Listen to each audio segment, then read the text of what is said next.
Hello and welcome to another RWBY fanfiction reading, and this time it's RWBY Watches Death Battle by epicvictory2025. So the first, we're just gonna get right into it because I think it's pretty self-explanatory. Okay, so the introduction and explanation kind of explains it. So it was originally uploaded on, or it was originally not uploaded. I guess, I don't know. It was originally put on fanfiction.net by, of course, epicvictory2025. However, it was taken down, and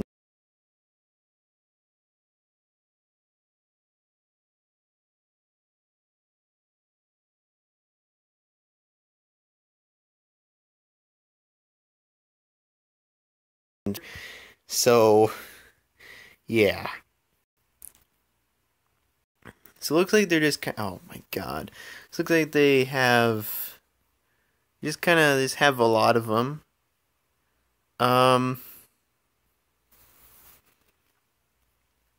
oh no.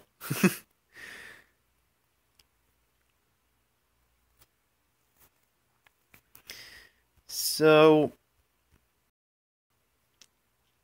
yeah, we're just gonna get into it. I don't know how long this is going to last because the last time we tried something like that, or something like this,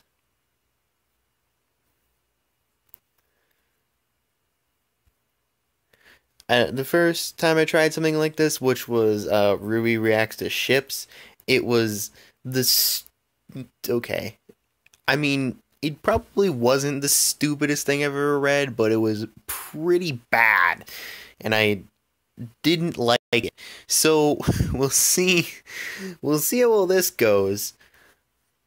Because I believe I read a story about Fairy Tale that was like Fairy Tale reacts to ships, and that was, I think that was a little bit better than it. It was kind of still stupid because it is kind of a dumb idea in the first place, but I think it's still a little bit better than uh, than this one. So I'm guessing this is just okay. So this is the prologue. Um,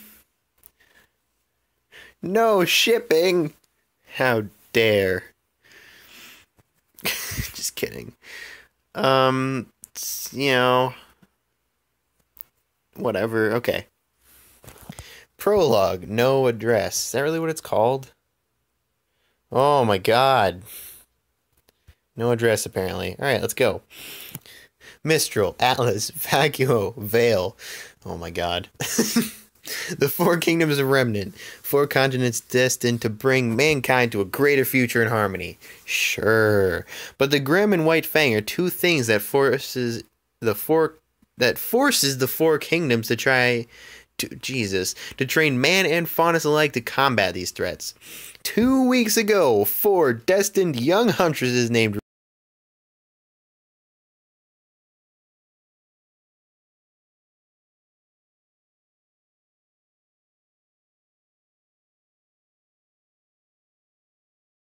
that they assigned themselves that nearly costed them their lives. Their mission was tasked search and destroy.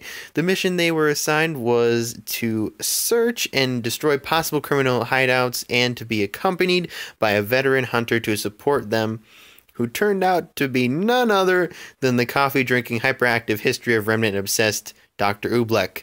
RWBY also brought along her and her sister's black corgis, Y.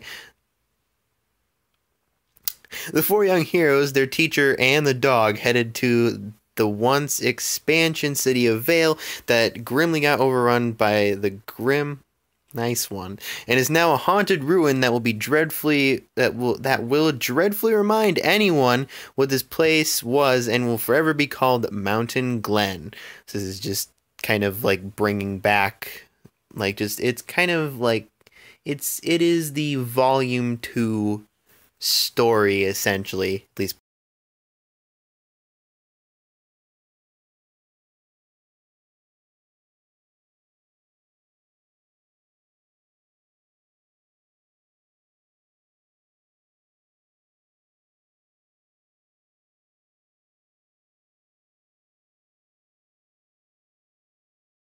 RWBY, Black, and Zwei were able to get on the train and attempted to stop the train with no brakes. Oh!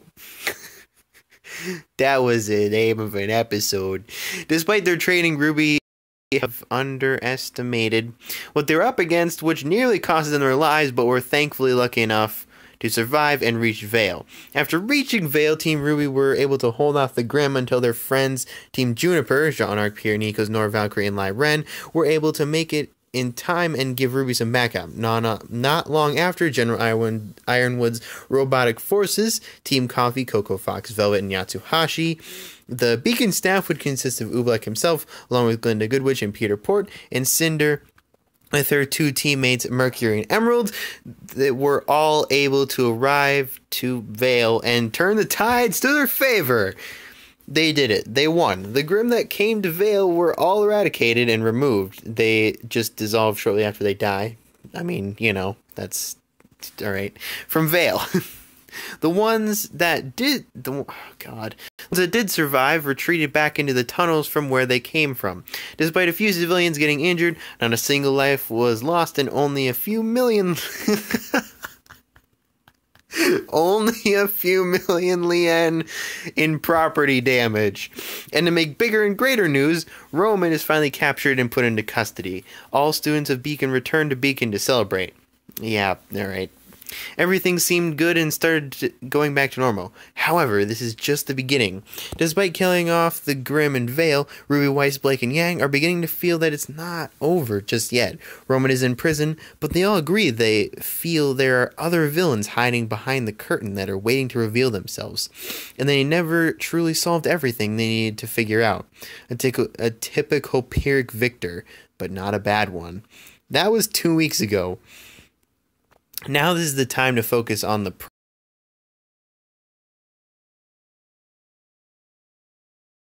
beautiful day at Beacon. Students were hustling and bustling around Beacon to get to their classes without being late.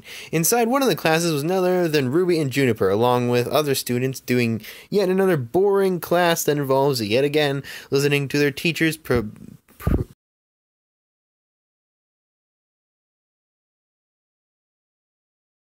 that are only about him and his prey. Even Weiss and Pierre, despite respecting the veteran huntsman, are starting to think he needs some retire, or when he does finally retire.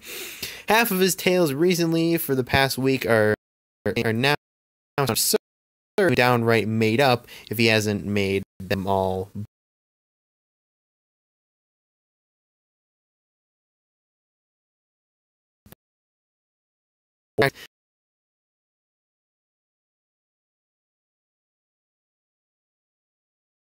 And who knows what he's talking about, but does not involve him at least Port is a wise man who knows what he's talking about that does not involve himself and the Grimm.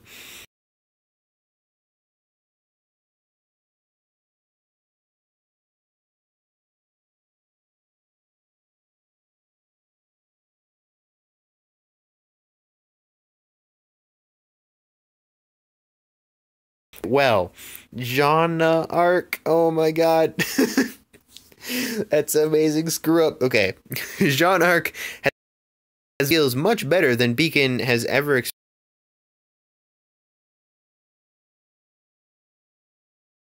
Much better, and thanks to Pierre's training, his skills with his sword and shield have greatly improved. Pierre has started to develop feelings that are more than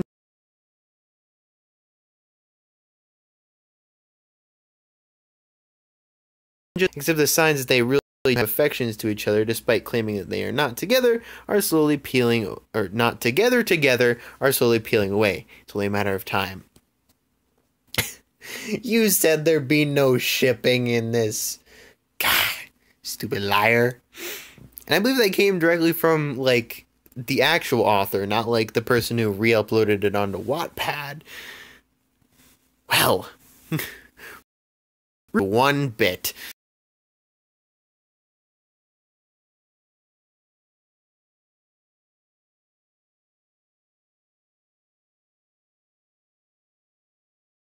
Us company, Blake is still the same girl who was once a member of the White Fang and is now trying to make the world a better place. Yang is still that adventurous, thrilling Blake to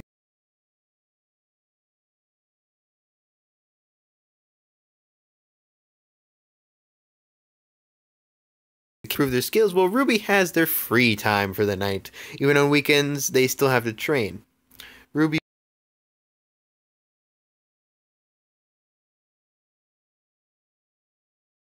Blake had her nose in a book like usual, and Yang was walking beside them and being her usual self.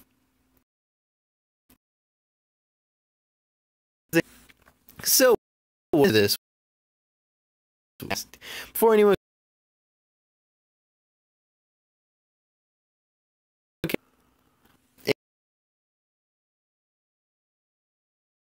top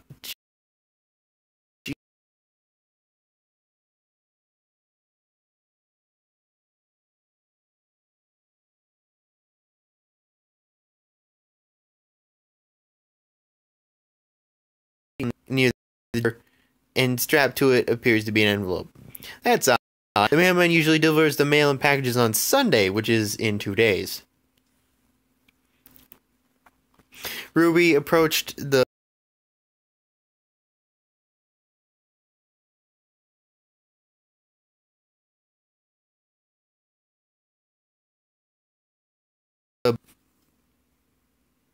Was that a good joke?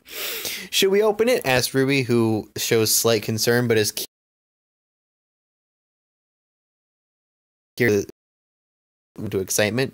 I don't know, answered Blake with concern as well. The envelope has no address, so we don't know for some kind of trap that could be a danger to us. I'm agreeing with Blake here, said Weiss. We're examining a box with a logo of that.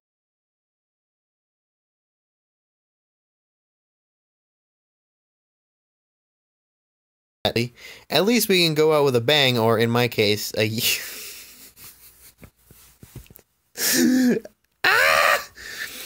or in my case, a yang, as sisters in arms together.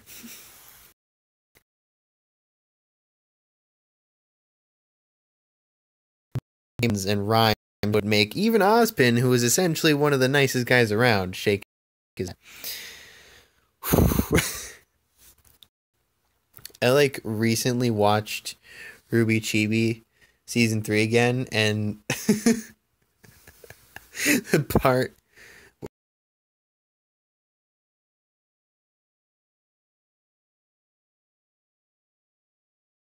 where it was so good.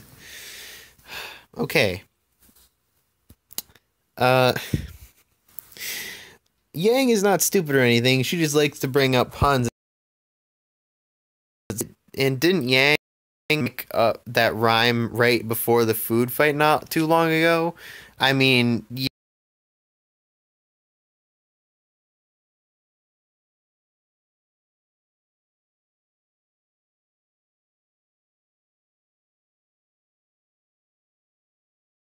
came from. As they entered the same they decorated from the start many months ago. The bunk beds, wow. The bunk beds are still the same as before. The shelves are in the same positions. And that fancy painting along with the all in recognized where they belong.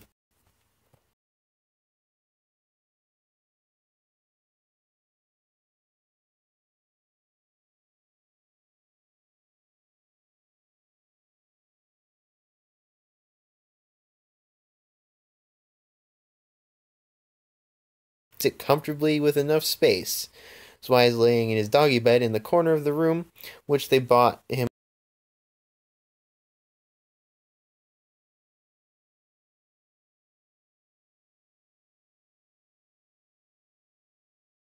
Can't resist catching Zwei jumping into her arms and petting him with love and affection. Yes, joined in, and we're also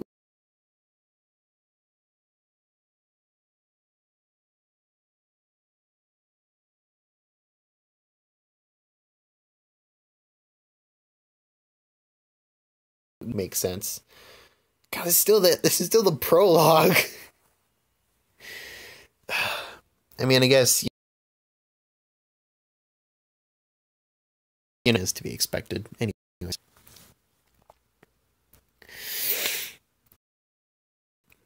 After everything has settled down, Yang put the box on one of the desks and the strange logo. By using the scroll logo on Remnant. Now, one matches the mysterious 17. See, you would think that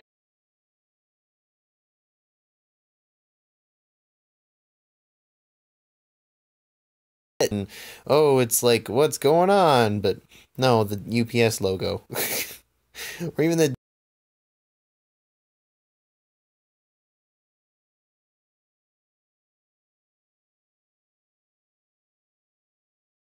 I can't wait any longer. I want to know what's in it now, Ruby shouted with impatience. The other three are also full of curiosity what's inside this present.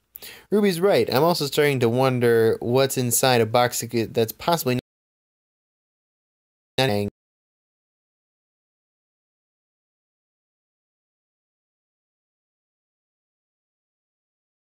There's no way a box from another dimension. Yang puts up her fingerless gloved hands in protest.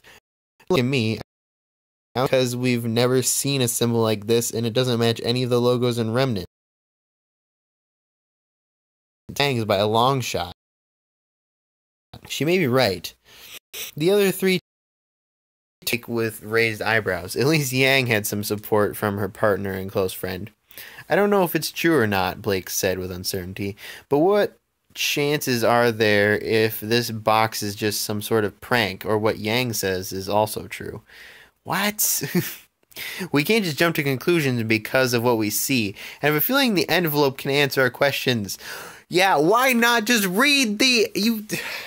You said there was basically a letter attached to it from the beginning, and you haven't read it yet.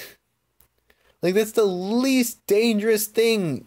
Like, if there's something dangerous in the box, then the letter is literally... whatever. I don't care anymore. Okay. Calm yourself.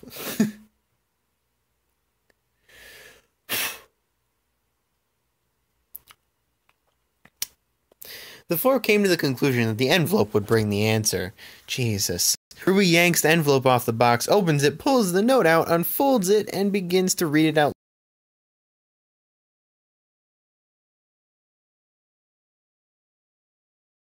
Finds my package reading the note on this very moment. Jesus. I don't have much time to explain. Whoever finds this package contains all the episodes I have recorded and edited. They'll be sent to whoever and wherever I cannot predict. The world that I live on, or will once be called Earth, will eventually perish due to our ignorance in ignoring using alternate fuel sources for better environmental safeties. Now we pay the price. The end is coming soon, and I dreadfully predict it at this very moment. I wish my favorite series from an internet show will forever live on being watched. Please take good care of them. If you don't believe me and think this is some kind of prank, I don't blame you. Who else would believe me? May we all shall rest in peace when our time has come. P.S. I want you to skip episode 14 and get rid of it. Even I question why I recorded and placed it.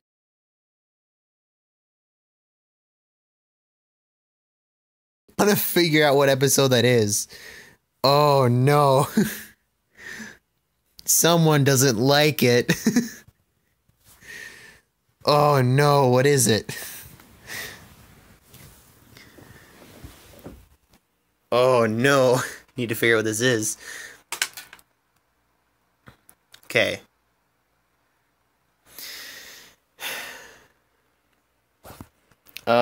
After we finished reading the note, there was complete silence. No one said a word as they tried to process what was just heard.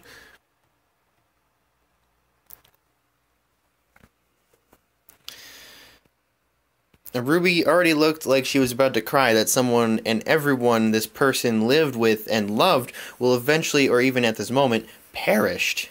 Alright, this story is starting to have the worst grammar ever. White snatched the paper out of Ruby's hand and read it herself. She made a face of disbelief and dread. Blake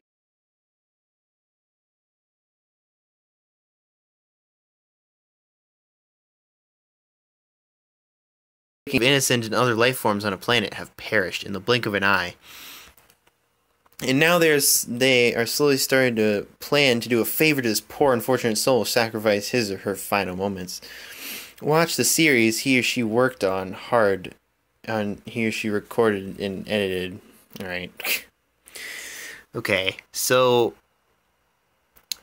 I think this is all in the correct order. So that's 4, 5, 6, 7, 8, 9, 10, 11, 12, 13. I guess that makes sense. I'm not surprised. I'm not surprised. I think I'm just gonna say which one that is. So if the numbers are all correct, Death Battle 14 is Justin Bieber versus Rebecca Black. So that does make sense why they want to get rid of it. So honestly,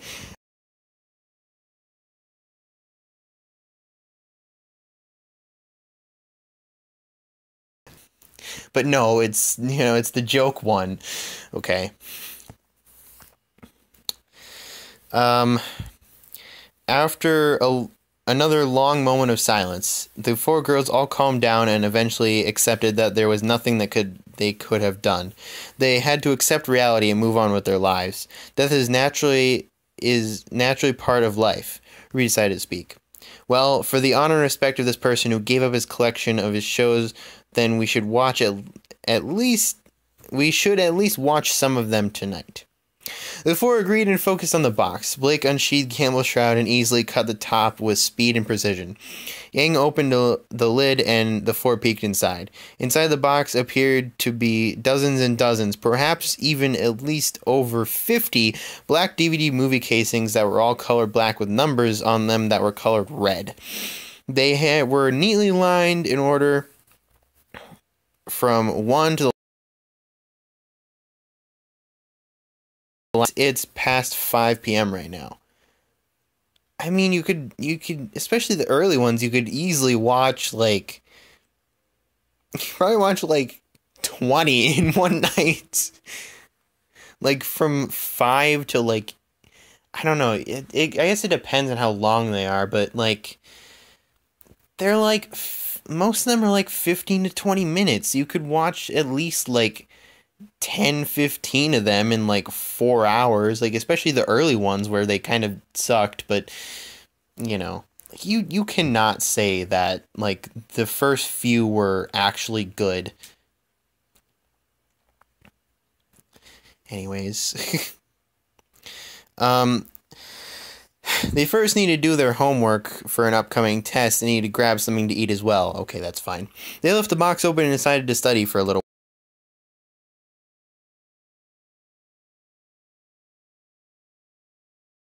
again. After 2 hours of studying and a decent meal for supper, it was 7:50 p.m. and they decided to get ready for the show. After getting into their pajamas, Weiss went to get the... That's how you do it. Watch all the death battles with popcorn and soda. Yang went to get the sodas. Blake pulled 5 of the DVDs out of the box, and Ruby waited on the couch and turning on the TV with the remote and changed the setting to the DVD player. Oh no.